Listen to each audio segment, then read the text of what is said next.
And we welcome Coach Adam Fossett this morning, head football coach and athletic director at BB Calmer, brought to you by Marble City Pharmacy. And Coach, 6-6 at halftime.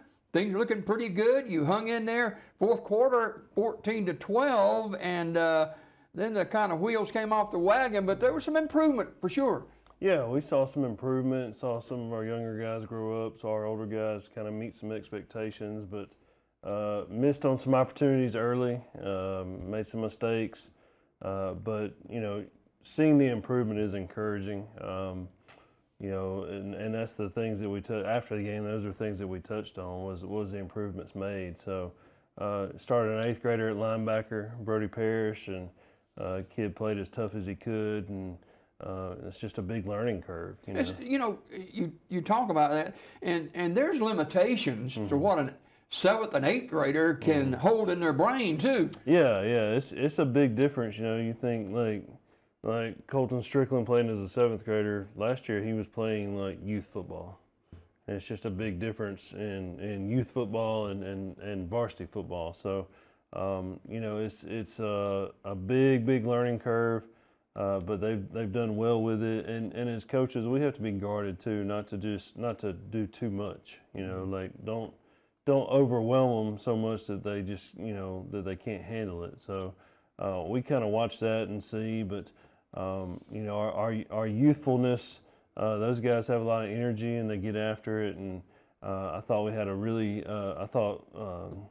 play from Jakari and Caden Brown was really good on defense, and they made some huge plays for us as the head seniors in the group, and we got some big stops in the red zone, and then late in the game we didn't capitalize on some stops that we needed to get. Yeah, they converted on like a 3rd and 17 or something like that, and that was kind of a backbreaker too. But overall, you've got to be encouraged by what's coming ahead. You may take some lumps right now, but the future looks very bright. Yeah, we've got some young guys that are playing really well, and you can see those 9th graders like Kamari Harris and Isaiah Gable.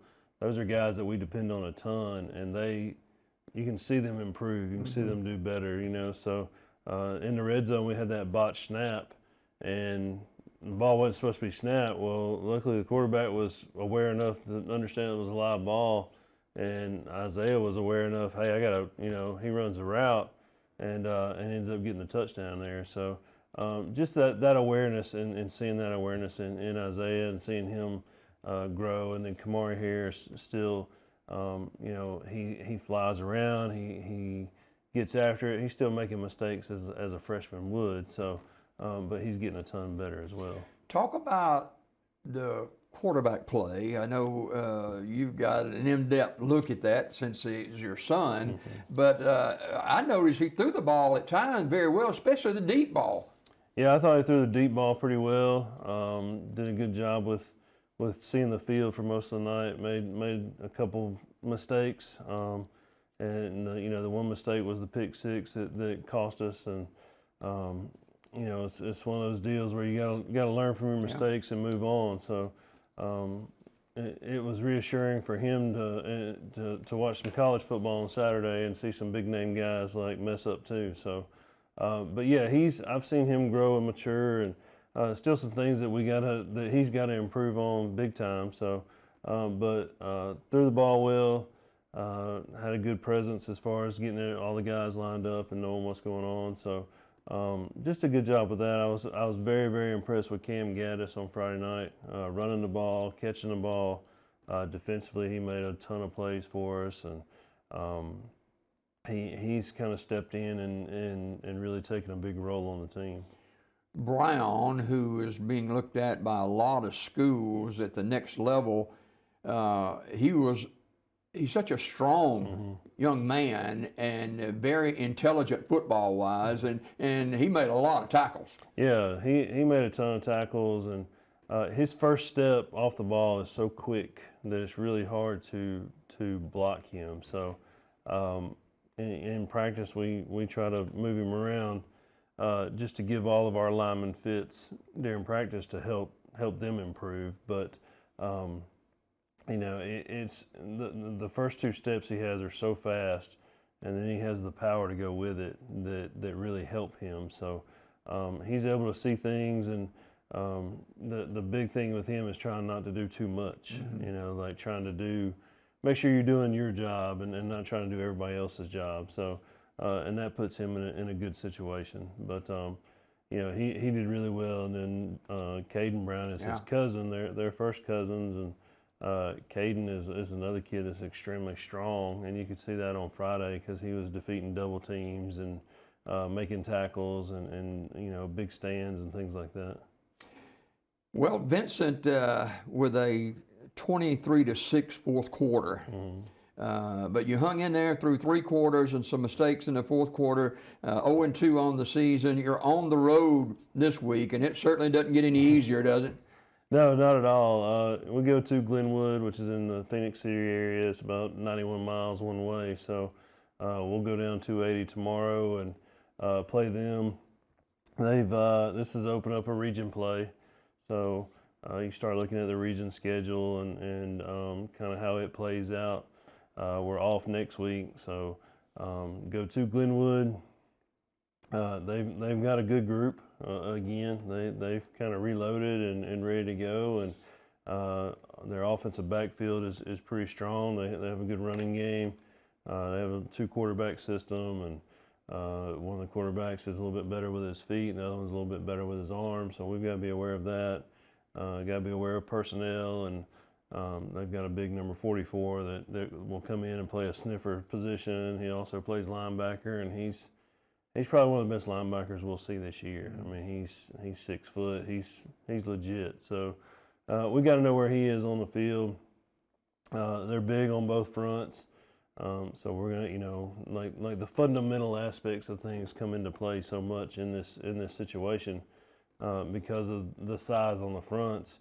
Our offensive and defensive fronts have to have low pad level to be successful. So a lot of work under the chutes this week, a lot of work on staying low, and a ton of work on tackling. We've tackled every day. So the goal is to continue to improve. The goal is for the young guys to continue to improve, and we're going to keep fighting and see how it lands.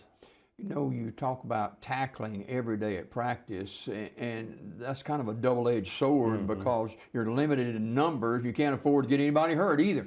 Yeah, you're right. It's very much, we need to be physical, but we have to be careful. And you have to get very, very creative with that. So you get creative in your tackling and in your drill work. And because of numbers, we have to get creative just in practice. You know, when we try to go team, go 11 on 11, you got to kind of split it up a little bit so that you're getting some competition and best on best. This team, as young as it is, you're certainly an underdog against Glenwood tomorrow night. How do you coach and encourage kids not? And we've seen this in the next level last Saturday of key players getting kind of deer in the headlight look. How do you kind of try to prevent that with your young team?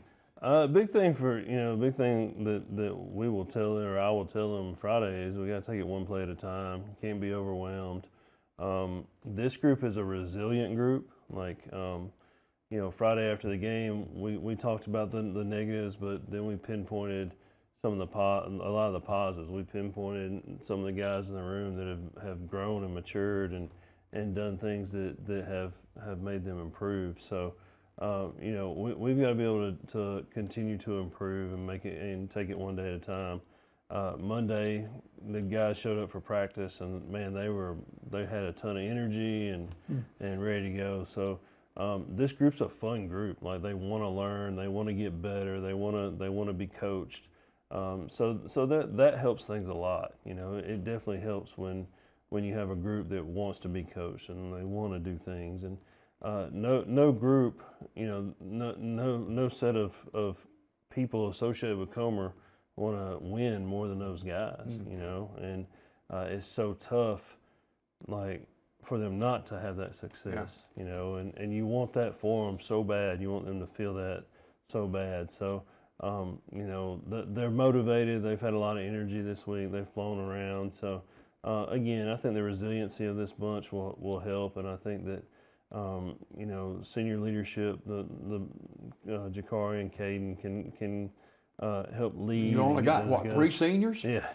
So they can lead those guys and help them out. But, you know, the ultimate thing is we just got to kind of take it one play at a time, one quarter at a time, minimize mistakes, and play to the best of our abilities. All right, B.B. Calmer at Glenwood tomorrow night, and Coach Adam Fossett Show brought to you by Marble City Pharmacy. Coach, good luck tomorrow night. We'll see you next week. Yes, sir. Thank you. More day break just ahead.